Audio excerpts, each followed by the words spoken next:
I've recently become a fan of the HBO series Game of Thrones.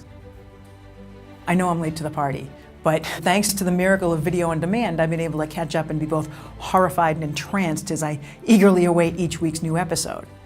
Now, all we heard for these last couple of months, wherever we turned leading up to the most recent season, is that winter is coming. And I really wanted to be there when it did.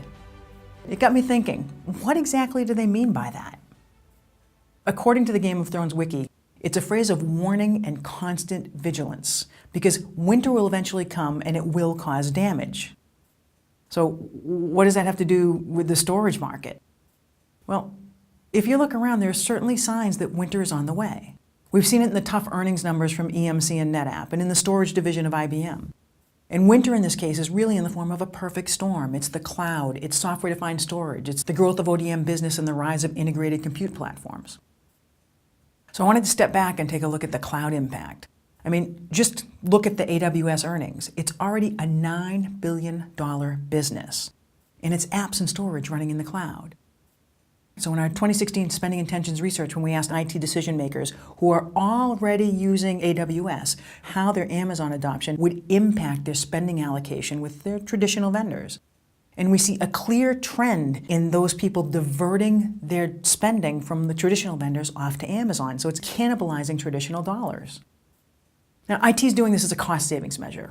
The initiative that most organizations cited as significantly impacting storage spending is using cloud storage services as a way to source storage capacity without buying on-prem hardware. I also mentioned software-defined storage as a threat.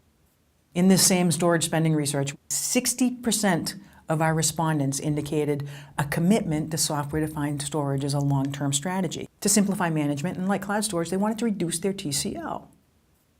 What about converged infrastructure? I mentioned that too. Well, we really aren't seeing anyone rip and replace their storage platforms for converged, but we are seeing many organizations deploy net new apps on converged infrastructure, taking another chunk out of storage revenue. You look 5 years out, we asked people if they still have a dedicated storage discipline, and most of them said no. You know that the legacy storage vendors have not been asleep at the wheel. They've been watching the weather, they've heard the warnings, and they've been constantly vigilant. It's just tough to turn a big ship in these stormy waters. But the vendors have responded. Certainly, EMC and NetApp have converged plays, they've got software-defined plays, and even though traditional hardware is still largely paying the bills, the converged plays are bigger and bigger parts of their businesses. And certainly EMC just announced VirtuStream Public Cloud to support public and hybrid environments for enterprise computing. But the flip side is there are many innovative startups that have a compelling technology that IT is bringing to the data center as it undergoes data center modernization exercises to deploy private, public, and hybrid clouds.